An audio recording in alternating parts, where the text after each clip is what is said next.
19 জুলাই 2026 ভোর আনুমানিক 6টার দিকে ইরানের বুশেহর সামরিক এলাকার কাছে খুব নিচু উচ্চতায় উড়ে আসা কয়েকটি ড্রোন দ্রুতগতিতে রেল লাইনের একটি অংশে আঘাত করে। এতে লাইনটির একটি অংশ ক্ষতিগ্রস্ত হয় এবং সাময়িকভাবে ওই পথে ট্রেন চলাচল বন্ধ হয়ে যায়। এই রেল লাইনটি সামরিক ঘাঁটির জন্য অত্যন্ত গুরুত্বপূর্ণ, কারণ এই পথ দিয়ে নিয়মিত বিভিন্ন অঞ্চলের সরঞ্জাম, যানবাহন, জ্বালানি এবং অন্যান্য প্রয়োজনীয় মালামাল আনা নেওয়া করা হয়। সাধারণত অত্যাধুনিক আকাশ প্রতিরক্ষা ব্যবস্থা সরাসরি সামরিক ঘাঁটি, বিমান ঘাঁটি কিংবা গুরুত্বপূর্ণ স্থাপনার চারপাশে মোতায়েন করা হয়। পুরো রেল লাইন জুড়ে এমন প্রতিরক্ষা ব্যবস্থা বসানো সম্ভব হয় না, আর এই কারণে ঘটনাটি ঘটেছে।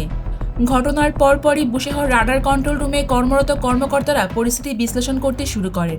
তারা রাডারের রেকর্ড বারবার পরীক্ষা করতে থাকেন।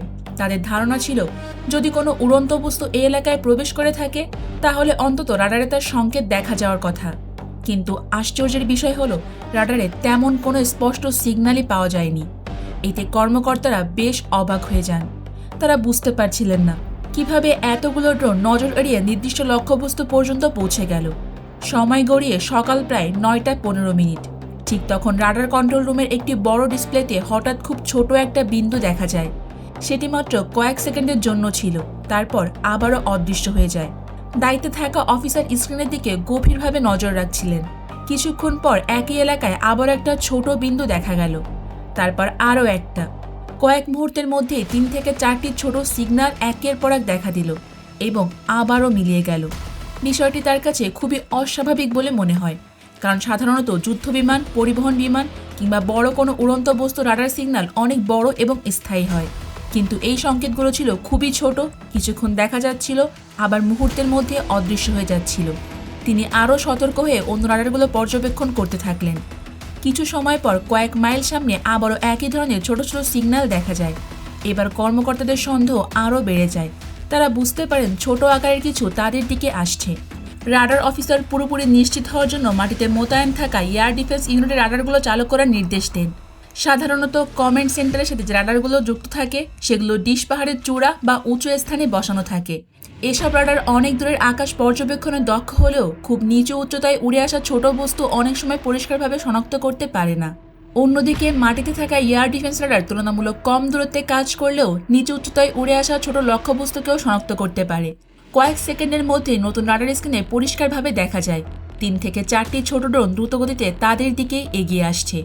ড্রোনগুলো আকারে খুব ছোট হয় শুরুতে সেগুলো শনাক্ত করা যাচ্ছিল না, তাই কর্মকর্তারা রাডারের রেঞ্জ এবং বিভিন্ন সেটিং পরিবর্তন করে আরও স্পষ্টভাবে সেগুলোকে পর্যবেক্ষণ করতে শুরু করেন। কিছুক্ষণ বিশ্লেষণের পর দায়িত্বে থাকা একজন কর্মকর্তা জানান, এগুলো লুতি ধরনের ড্রোন হতে পারে। বিভিন্ন প্রতিবেদনে উল্লেখ করা হয়েছে এই ধরনের ড্রোন ইউক্রেনের কাছে সবথেকে বেশি দেখা যায়। এই কথা শুনে সিনিয়র কর্মকর্তারা কিছুটা অবাক হলেন। তাদের মনে প্রশ্ন জাগে, এই ধরনের ড্রোন মধ্যপ্রাচ্যে এলো কিভাবে? পরে কর্মকর্তারা বুঝতে পারলেন, এই ধরনের ড্রোন বিভিন্ন দেশের কাছেই রপ্তানি করা হয়, আর তাদের মধ্যে ইসরায়েল একটি।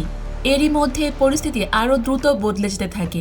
রাডার কন্ট্রোল রুম থেকে সঙ্গে সঙ্গে আশেপাশের এয়ার ডিফেন্স ইউনিটগুলোকে অ্যাক্টিভ অবস্থায় থাকতে বলা হয়।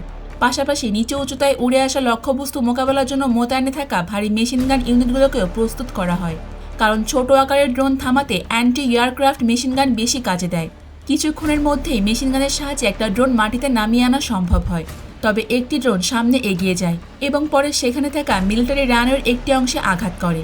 এই তথ্য দ্রুত রাডার কন্ট্রোল রুমে পৌঁছে যায়। রাডার অফিসার পরিস্থিতি পর্যবেক্ষণের জন্য একটি MI-28 হেলিকপ্টার ওই এলাকায় পাঠায়।